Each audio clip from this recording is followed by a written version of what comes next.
Hey everyone, Rob B here with Rob D. You are listening to the Property Podcast, and Happy New Year to you. Let's make 2026 your best year ever. We're going to give you all the tools, the blueprint to achieve that. This episode is gold.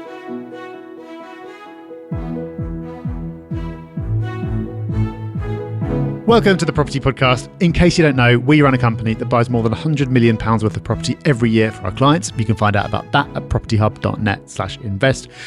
And it's a new year, and we are determined to make this an amazing year. So this week we are starting strong. Coming up in this first week of January, as well as our normal episodes, bring out a special 4-part mini-series specifically designed to get you taking action this year. So there's nothing else you need to do to get that. It'll appear like magic on your feed, and we are sure that will get you off to a great start. But that is not all, because right now, in this episode, we're going to talk you through how to make 2026 your best property year ever. So before we power on, conquer 2026, achieve everything you've ever dreamed of, and property at least, let's do a very, very quick reflection and look back to 25 and ask yourself the question, and be honest, and really do ask yourself this question. Did you achieve everything you wanted to in 2025? When you started the year and you thought about all those things that were going to happen, did it? What did you miss? Did you miss some? Did you miss most of them? What about property? Did you have goals for property? Did you smash it out the park? If so, well done. Or did you fall a bit short? Or were you miles away? What we want to do in this episode, and that's why we're starting with this episode at the beginning of the year, to make sure you are going into it in the strongest way possible, is that you do achieve what you want to this year. So please take notes. Action what is discussed in this podcast, because if you do, you will really outperform last year. Massively so.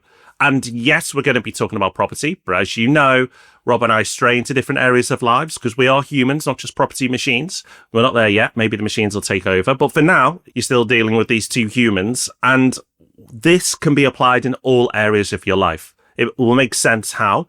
We're going to focus on property. Make sure you smash those goals first. But then if you want, you can take what we're going to discuss today and implement it in different areas. So what I'm saying to you is, let's buckle up. Let's take this serious. This isn't an episode to entertain you and make you giggle, although you never know, we might. But the point is, it's an episode that can really transform your year if you take it seriously. So Rob, we've set it up.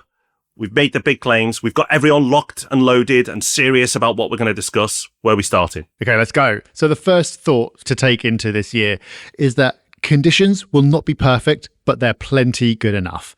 And that applies when it comes to you and when it comes to circumstances, the market, whatever. So first, let's talk about you. We've answered over 1,000 questions on our Ask Rob and Rob podcast. And when you really boil it down, most of those questions are from people who already know what they need to do. They're just waiting to get permission to do it. They're wondering if they know enough. They're wondering if they're even the kind of person to do this. So let's set that straight. Do you know everything? Is this the perfect time in your life for you to be investing in property? Do you have absolutely nothing else going on in your life?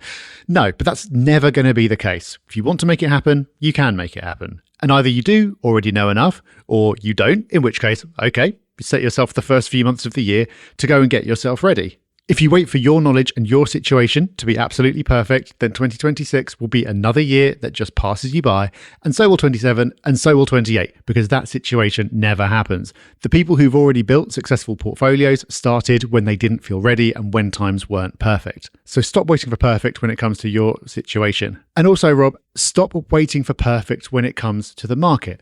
Will 2026 be the absolute perfect market conditions? Will there be absolutely nothing to worry about? No, certainly not.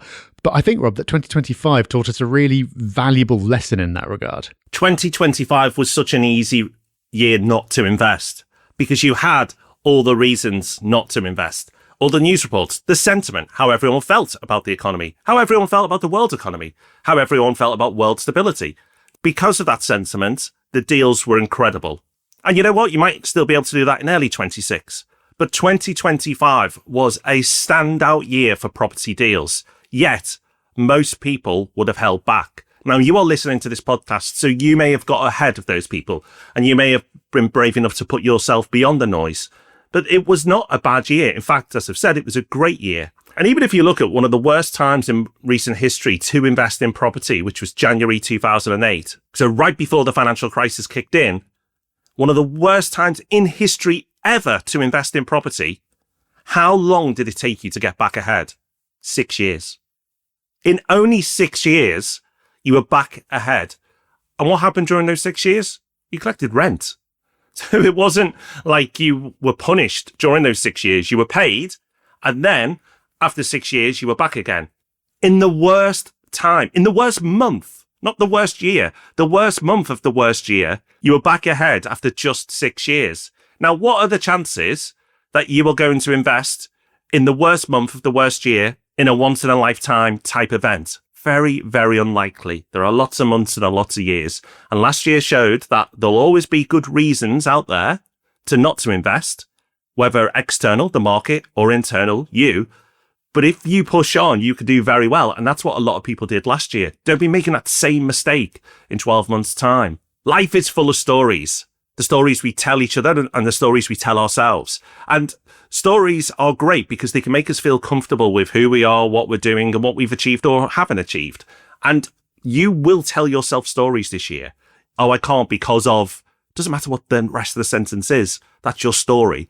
And you might be thinking you're convincing others, but really you're just trying to convince yourself. Those stories are a comfort blanket. You need to rip that comfort blanket off this year. You need to push on. You need to stop telling yourself those stories. You need to catch yourself when you're telling those stories. And when you do, you will become an elite performer, not just in property, in all areas of life. So get rid of the stories. It's not because of that person, that market, this situation. Get rid of all of that. It may make it harder, but it doesn't stop you achieving your goals. So be careful of the external and the internal stories you're telling yourself in 2026. But once you've done that, Rob, there's still plenty more to do. God, yeah, I feel like running through a wall already, but there is still so much more. So let's keep going. So the next thing to do is to get your strategy straight. And that applies if you're just getting started, but it also applies if you've been investing for a while. The start of a new year is always a good time to review your strategy and make sure that it still makes sense for you, because things might have changed. Your circumstances might have changed. You might have made a load of progress. Your assumptions may not have been correct. So it's a great time for everyone to review their strategy and a great time to pull yourself up to the big picture. Get out of the tactics and into strategy for a minute, because something I've noticed over the years is that property attracts a lot of detail people. And I'm a reformed detail person, so I know what it's like. But there are a lot of people with very elaborate spreadsheets that have accounted for everything, or people who've got a 200-point checklist when they go and look at the property, but they haven't thought about the bigger picture. They haven't got that strategy in place. So before you do anything else, think strategy. And this really doesn't have to be too complicated. So it all starts, of course, with why. Why are you doing this? What is the specific outcome that you want from investing in property? Maybe you do enjoy property, but you're not doing it for the fun of it. You're doing it for a reason. So what do you want it to have done for you, and by when? And what's the bigger picture motivation for that? Like maybe it's having £5,000 a month in 10 years, but cool, but why? It's not really about the amount of money. It's about the thing that will do for you. So that's the thing that you need to anchor your strategy around. Then you need to think about your constraints. What's going to stop you from getting there? And there are three big constraints: money, time, and skills. And under skills, you could put knowledge and all that kind of thing. Most people have a constraint in one of those areas over others, so you need to know what it is so you can find a strategy that means that constraint doesn't hold you back. For example, if time is your main constraint, then you probably don't want a strategy that involves operating a load of HMOs at the other end of the country. And when you've considered those two things, where is it that you want to go and what is it that's holding you back, then you can start mapping out the big picture route between where you are now and where you want to go. And in that process, 90% of tactical questions will answer themselves, because different approaches will count themselves out. Different areas, different property types will naturally become more or less attractive. By the way, a really great resource to get some help with your strategy is Rob and Rob AI. So this is an AI version of us that's been trained on everything that we've ever done, everything we've ever talked about. And I've heard from lots of people who use it as a sounding board when they're thinking about their strategy, because it's very good at asking you questions and challenging your thinking. And of course, it's got all the property context that you need. So you can use any AI for this. If you're more comfortable with ChatGPT, that's completely fine. But for the extra property context, Rob and Rob AI is particularly good. So we'll link that in the show notes and you can find it on our website too. I can't stress how important this is, what Rob's just taking you through, because we get it all the time. People asking tactical questions when they should be asking questions about strategy. And it all comes back to, as Rob said, goals. We've done many episodes on goals, and we will link to some in the show notes so you can go back and listen to them. But a quick tip for you now, don't just set some annual goals that I'm going to invest in 2 properties this year, 5 properties, wherever it may be, wherever your goal. That's great. But break it down now. What can you be doing in January? Because that feels distant. But what will happen is you'll get to November and you'll go, crap, I haven't done anything. So start now. What can you action in January? Now, it doesn't mean you have to go, right, I'm going to invest in January. But if you can, amazing. But at least start the progression. What actions can you be taking in all your goals? But again, this is a property podcast in January to move forward, and do that every single month. That will help propel you towards the success that you want. But something that will change your life, sounds dramatic, but this is true. It is true. This is life changing when it comes to property, is if you take advantage of the magic formula that we discuss at length. Because it is so important, let's remind everyone what the magic formula is. Yes, the magic formula really is magic. And so you've got to make sure you've set yourself up to take advantage of it. So the magic formula is leverage plus inflation plus time plus a discount. It's barely a formula, really. It's a pretty simple one. There's not a lot of maths in this. But the core of it is it's based around inflation. Inflation sounds like a bad thing. For most people, it is a really bad thing. But for property investors, it can be your secret weapon. Because inflation is inevitable. It has to exist. It has to continue. Otherwise, basically, the entire world's financial system collapses. So you can be pretty confident that there's going to be inflation. That inflation is going to, lift the value of your rent. That's great. But that inflation is also going to lift the value of your property. So even if you don't add any value or buy an incredible area or anything else, even though you probably will do those things, the value will still be lifted by inflation. Now, that in itself is not that useful if it's just gone up at the same rate as everything else, until you add the second ingredient of the formula, which is leverage. And leverage for us is the true reason to invest in property over investing in anything else.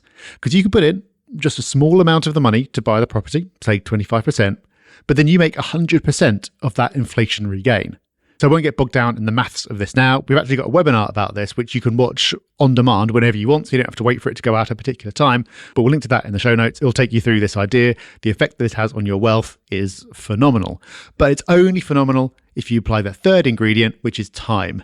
Nothing in property happens quickly. Property has lots of wonderful things in its favour, but making you rich quickly is not one of them. You need time to allow these inevitable forces to play out and to work in your favour. And the amazing thing about giving yourself that time is it means you don't have to do anything that clever. You just wait for the magic formula to compound your wealth while you sit there collecting rent and doing very little. That's the amazing thing about it. So by setting yourself up in the right way, this will do incredible things for you over time, even if you don't apply the fourth component of the formula. But the fourth component of the formula, Rob, is something that you can't get when you're buying stocks or gold or Bitcoin or whatever else, but you can with property. So you might as well. You can, and that's a discount. And discounts are achievable. They really are. It doesn't mean if you get money off an asking price that you've automatically achieved a discount. You need to assess the price of that particular property. And it's easy to do because there's so much data out there. You can look at properties for sale. You can look at what the average price is sold to that asking price in that area to get an idea of what true value is. You can then take it further, look at land registry. You can speak to local experts. There is loads that you can do to get a real sense of what a fair price is for a property. And then you work your very best to get a discount. Now, just because you want one doesn't mean you'll get one. You have to work hard.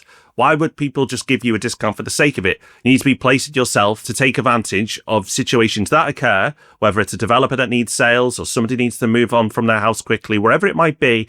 But whatever the situation is, you need to find those situations and then take advantage of them. Because if you do, it accelerates this magic formula even further. And now let's give you an example. Let's take the numbers now. Let's put all this together. So let's say you buy a property in Manchester and the property goes up by 3.5%. Well, that would be your return plus your yield if you bought it cash. But with leverage, that's a 9.6 return because you've leveraged. You're not putting all your money down.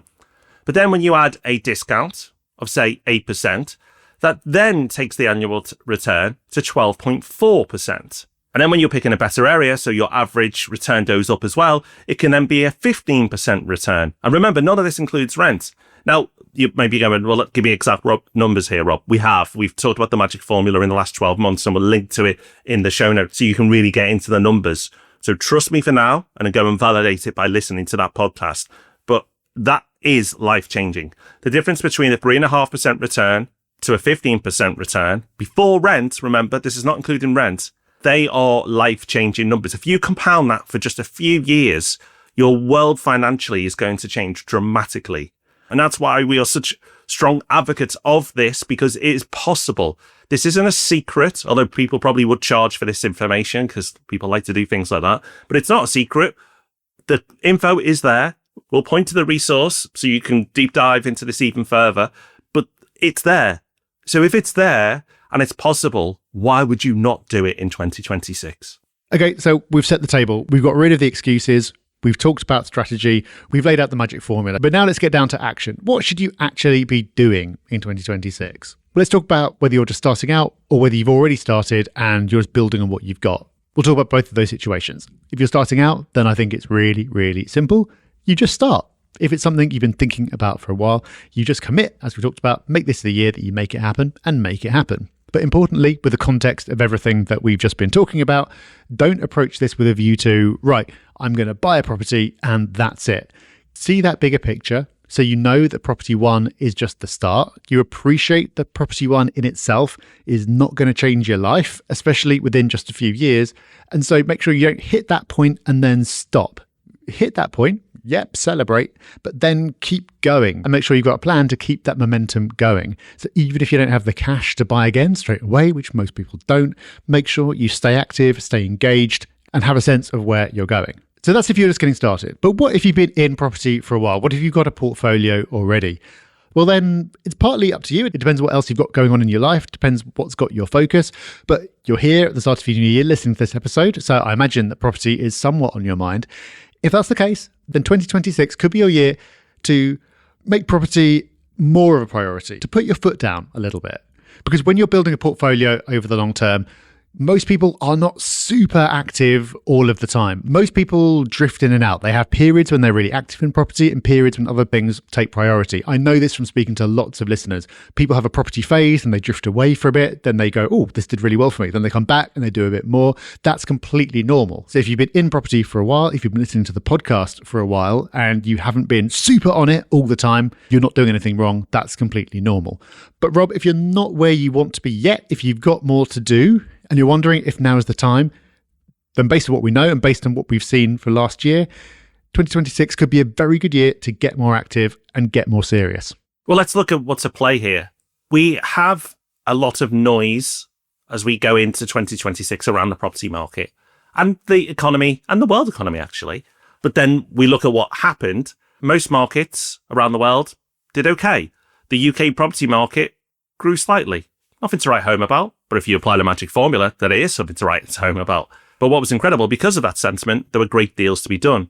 So what does 2026 hold? Well, at the moment, great deals still can be done in the early part of this year. But even if the sentiment improves, what are we dealing with? Well, we're dealing with a market that is seeing interest rates fall, so our borrowing costs will go down. But yields are continuing to improve, and they've been improving year on year. So even if you don't believe in the magic formula and you just want to focus on yield, well, this year will be the best it's been for many, many years if you buy well in the right area at the right price. And that alone, just the yield might be enough for you. But when you put it all together, it becomes super powerful, and 2026 could be a stellar year for property. But hey, even if it's not, what if we have another January 2008? Well, as you've heard, if somehow 2026 goes down to be one of the worst years in the history of property, in 6 years' time, on average, you'll be okay. That's what happened last time, and you'll still get paid. That's the beautiful thing about property investment. Whether it's doing great or it's not, you still get paid. You still get a return. Your asset is still putting money in your pocket, month in, month out. And that's what makes property so beautiful. It may not always be the highest performing asset class out there, but it's consistent. And when you apply that magic formula, it becomes consistently beautiful. It's an incredible asset if you do the right things in the right way. But there is no expensive course now to buy. We've told you what to do. You know how to do it. We've taught you that. If you haven't, go back. We've linked to it in the show notes. 26 potentially could be a very, very good year for property investment. But you also have the comfort of knowing that even if it's not, you'll be fine in just a short few years. So stop waiting for perfect. Stop telling yourself the stories. Get your strategy sorted. Get your goals crystal clear. Take action as soon as now in January and take advantage of this market with the magic formula. But Rob, let's build on this to-do list. What else should everyone be doing? Well, we've made this really simple because our team has put together a 2026 property goals planner, which helps you work through the things you should be thinking about and turn them into a clear, practical plan. It guides you through reflecting on where you're starting from, setting proper goals for 2026, and mapping out the actions that will actually move you forward. It's completely free, you can download it straight away, and it's designed to keep you focused and on track throughout the year without overcomplicating things. So the show notes are the place to go today. There's lots we'll be linking to, but the 2026 Property Goals Planner is the one you'll definitely want to grab.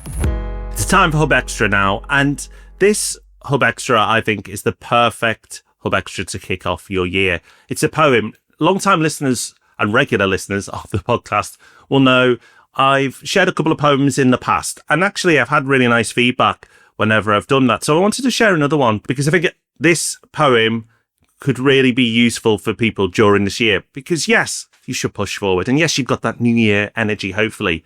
But at times life will be challenging, sometimes really challenging.